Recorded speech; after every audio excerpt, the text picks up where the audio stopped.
పర్లే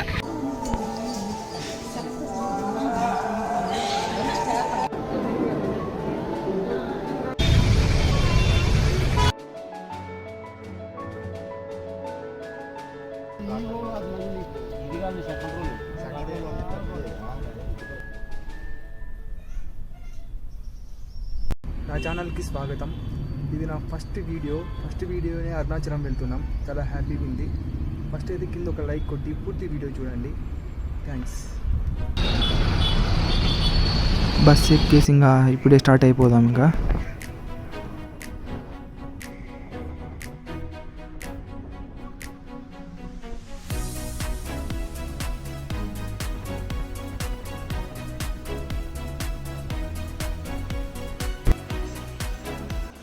ఇప్పుడే snacks complete అయిపోయింది. ఇప్పుడే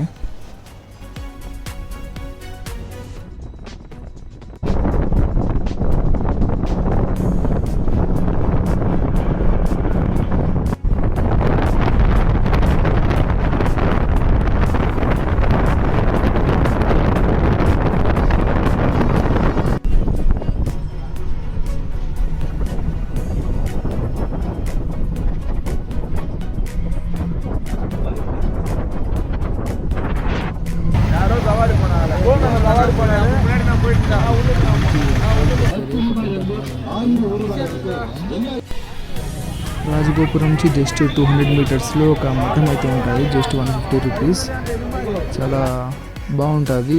అన్ని వాష్రూమ్స్ అన్నీ మనకి బాగుంటుందండి. రూమ్ తీసుకుంటే ఎలాగో వేస్ట్. అర్ధరాత్రి నుంచి గిరి ప్రదక్షిణ స్టార్ట్ చేస్తాము. ఒక 100 రూపీస్ ఎక్స్ట్రా ఇస్తే లాకర్స్ కూడా ఇస్తారు. లాకర్స్ కూడా చాలా పెద్దగా ఉంటాయి.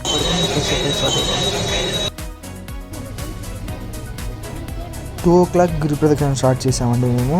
ప్రతి ఒక్కరు ఇక్కడ రాజగోపురం దగ్గరకు వచ్చి గిరి ప్రదక్షిణ స్టార్ట్ చేసి ఇక్కడ నుంచి దీపాలు వెలిగించి మొదలు పెడతారు అందరూ.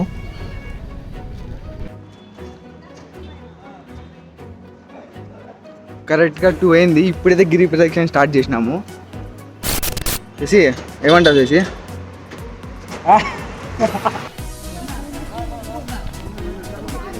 స్టార్ట్ చేసిన కొన్ని నిమిషాలకే మనకి ఇంద్రలింగం అనేది దర్శనం ఇస్తుందండి.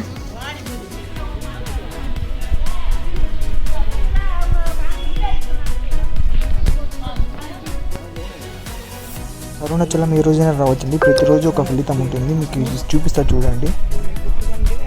ఎక్కడికి వెళ్ళినా ఇలా మ్యాప్స్ ఉంటాయండి. మనం ఎక్కడ ఉన్నాం ఏం కథ అని. నెక్స్ట్ మన అగ్నిలింగ దర్శనం అయితే జరుగుతుందండి. ఇదే ఆ టెంపుల్. దాని తర్వాత మనకి యమలింగ దర్శనం జరుగుతుంది. ఇక్కడే ఉంటుంది పక్కనే. దాని దగ్గర 4 కిలోమీటర్స్ నడిచింది మనం అప్పటి నుంచి.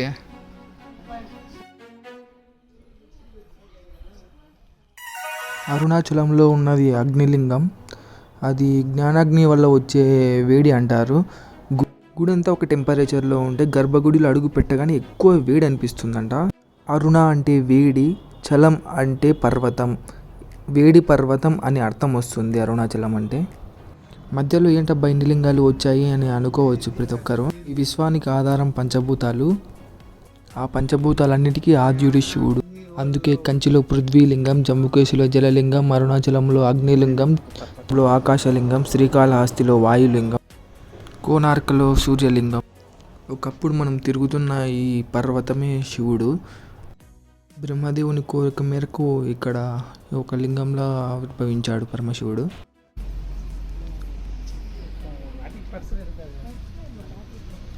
అగ్నిలింగం. ఈ గుడిని విశ్వకర్మ నిర్మించారట.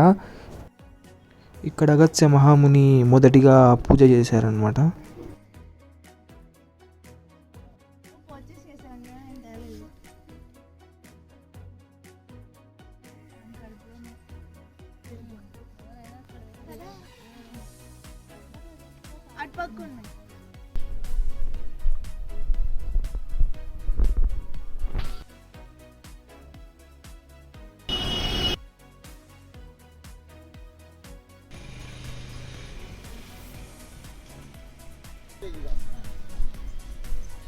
మీరు చూసుకోవచ్చు ఇక్కడ సూర్యలింగం.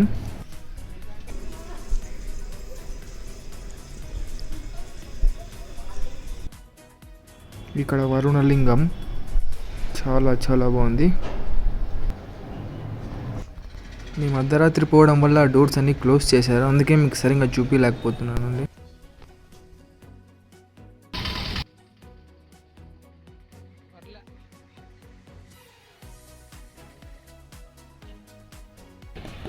మీరు ఇలాంటి చోట ఎక్కడైనా రెస్ట్ తీసుకోవచ్చండి.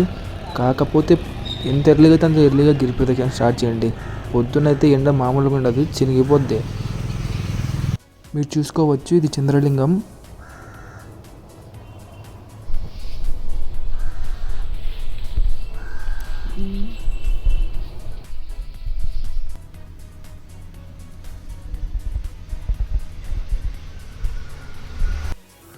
దీనికి అర్థం ఏంటంటే అండి, సూర్యుడు ఆయనే, చంద్రుడు ఆయనే, మొత్తం దిక్పాలకులు ప్రతి ఒక్కరూ శివుడే అని అర్థమవుతుంది. మోక్ష మార్గం దగ్గర అయితే జనాలు సామాన్యంగా లేరు. ఇప్పుడే దాదాపు 50 మంది పైగా ఉన్నారు. ఇంకా పొద్దునైతే చాలా చాలా కష్టం లోపల నుంచి రావడం. ఇలాగా అయిపోయింది.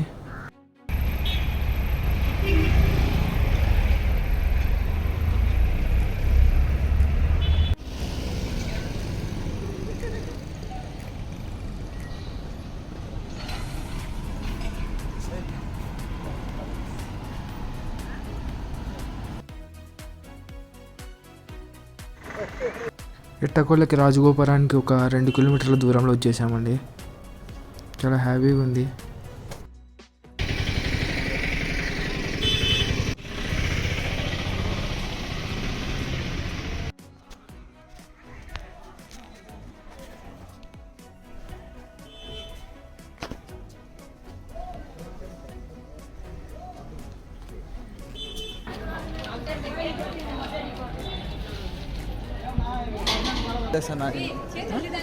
ఫ్రీకింగా ఎంత ఉంటుందో నువ్వే కూర్చుకుంటున్నాను, ఇది అనుకో వదిలేస్తున్నావు. చివరికి ఇంకా దర్శనానికి స్టార్ట్ అయిపోయామండి. ఇప్పుడే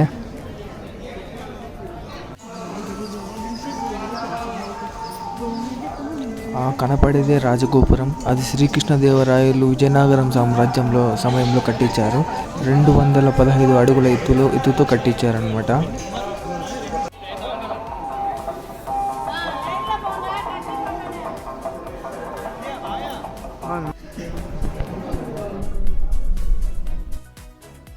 మన ఎదుటగా ఉండేదే చిలుక గోపురం, లేదా ఇక్కడ తమిళ వాళ్ళు కిలి గోపురం అని కూడా అంటారు. దానికి కూడా ఎంతో గొప్ప చరిత్ర ఉందండి. ఒకప్పుడు అరుణగిరినాథన్ అనే ఒక వ్యక్తి ఉండేవారు. వారి తల్లిదండ్రులు వారి చిన్నప్పుడే మరణించారు.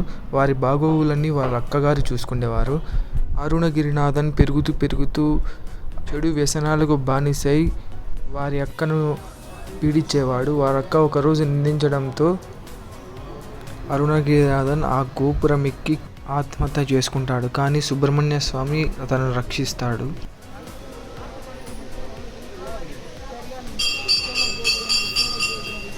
అలాగ పక్కకి వెళ్తే అక్కడ బ్రహ్మతీర్థం అని ఒక కొలను ఉంది.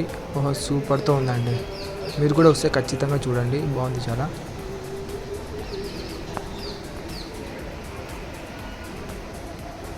హంసలు హంస. ఇక్కడ మీరు గుడి ఒక డెమో చూడొచ్చు, ఎన్ని గోపురాలు ఉన్నాయి ఏం కథ అని. ఎదుట కనిపించేది రాజగోపురం, శ్రీకృష్ణదేవరాయలు కట్టించినది అది.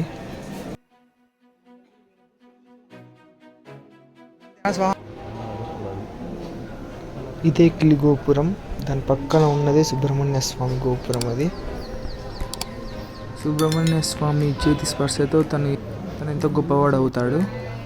వారి విశిష్టతను తెలుసుకున్న ఆ దేశ రాజు ప్రౌఢరాయులు అతన్ని ఒక ఆస్థాన కవిలాగా చేర్చుకొని ఆ సమయంలో అప్పటికే అక్కడ ఉన్న సంబంధన్ అనే ఒక కవిని వారిని తొలగిస్తారు.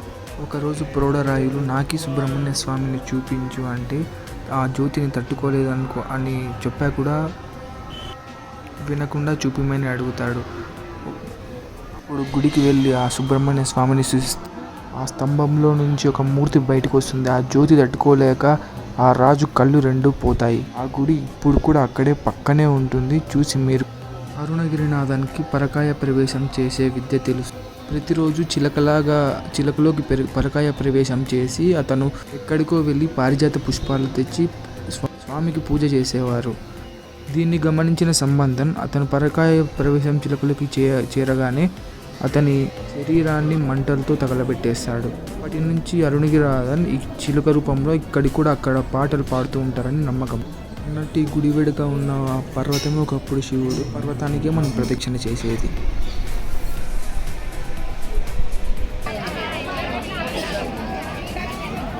ఇలాగైతే నేను చివరికి 2 గంటల తర్వాత దర్శనం అయిపోయింది. మరి ఎలాగైతే దర్శనం అయిపోయింది, ఇప్పుడు రమణ మహర్షి ఆసనం తీసుకొని వెళ్ళిపోదాం చెక్అవుట్. ఇదే రమణ మహర్షి ఆశ్రమం.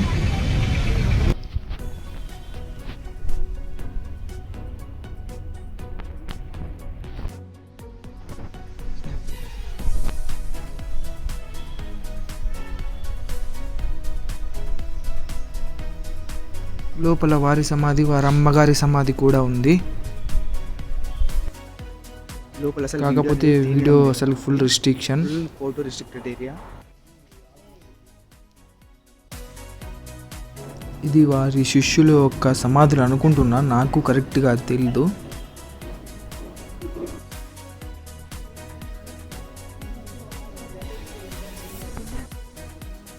అలాగే పైకి వెళ్తే స్కందాశ్రమం వస్తుంది. వెళ్దాం పదండి.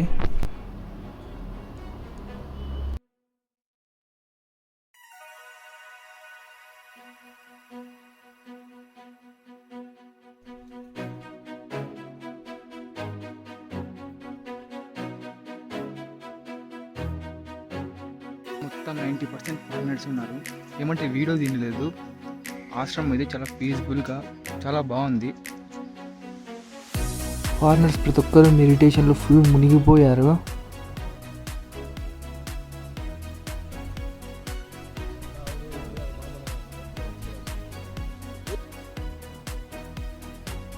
Hmm. 1.4 కిలోమీటర్స్ అన్నారు.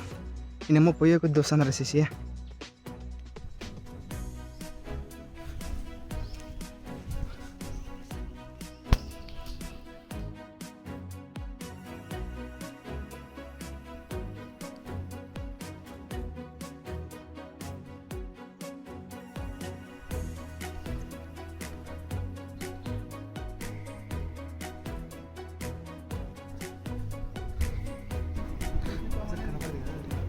కనిపిస్తుంది.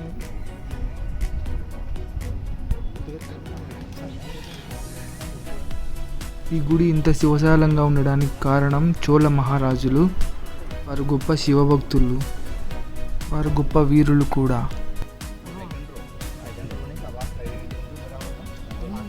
ఎండ ఉండడంతో మీకు అంత క్లారిటీ లేకపోవచ్చు. ఇదే స్కందాశ్రమం. మొదట రమణ మహర్షి గారు ఇక్కడే ఉండేవారట.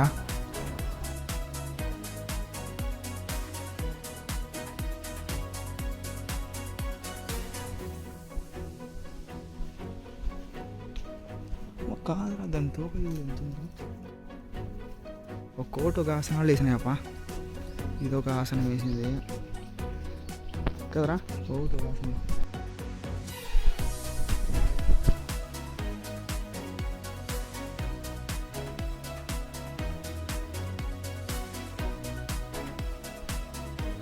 ఇంకొక విషయం, రమణ మహర్షి చనిపోయే టైంలో అతని నుండి ఒక జ్యోతి వచ్చి ఇక్కడే ఉన్న పర్వతాల్లో కలిసిపోయిందని ఇప్పటికీ చెప్పుకుంటా అంటారు. ఫారినర్స్ ఎక్కువ కనబడుతున్నారు. రష్యన్స్ అండ్ చైనీస్ ఎక్కువ ఉన్నారు. ఎందుకో ఇక్కడ స్థల పురాణాన్ని చూసుకుంటే ఒకప్పుడు బ్రహ్మ విష్ణుకి మాయ కమ్మేసి ఎవరు గొప్ప అని తలపడతారు. అంతలో అక్కడ పరమేశ్వరుడు ప్రత్యక్షమై ఒక మధ్యలో పెద్ద అగ్నిస్తంభంలా ఏర్పడతాడు. ఇప్పుడు వారిద్దరికి ఒక పరీక్ష పెడతారు. ఆ స్తంభం ఆది ఎక్కడుందో అంతం ఎక్కడుందో కనుక్కోమని పరీక్ష పెడతాడు. దానితో విష్ణు వరాహ రూపంలో కిందకి తవ్వుకుంటూ దాని ఆది కనుక్కోవడానికి వెళ్తాడు. హంసనెక్కి బ్రహ్మ అంతం కనుక్కోవడానికి వెళ్తారు. అలాగా కొన్ని వేల మన్వంతరాలు అలాగే వెళ్తారు.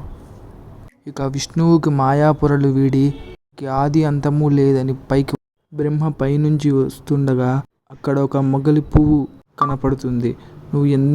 నువ్వు అలా ఎప్పటి నుంచి పైనుంచి పడుతున్నావు అంటే కొన్ని వేల మన్వంతరాలు అంటుంది. అయితే ఆ బ్రహ్మ మొగలి పువ్వుని అప్పుడే వచ్చిన కామదేవుని వెంబడ పెట్టుకొని వచ్చి నేను అంతాన్ని కనుగొన్నాను, ఈ మొగలి పువ్వు కామధేనువే సాక్ష్యం అంటారు. అప్పుడు శివుడు మొగలి పువ్వును అడగా మొగలి పువ్వు అవును అని సమాధానం, కామధేనువు అవును అని ముఖంతో అంటూ తోకతో కాదు అని సమాధానం ఇస్తాడు. మొగలి పువ్వుని నువ్వు పూజకు పనికిరావు అని శపిస్తాడు శివుడు. కామధేనువుకి నీ తల భాగంలో ఎప్పుడు పూజ చేయరు, నీ తోక భాగంలోనే పూజ చేస్తారు అని శపిస్తాడు. బ్రహ్మదేవుడికి నువ్వు ఈ భూలోకంలో పూజకి పనికిరావు అని శపిస్తాడు ఆ పరమేశ్వరుడు. ఇదే స్థల పురాణం. నచ్చితే లైక్ చేయండి. And thanks for watching.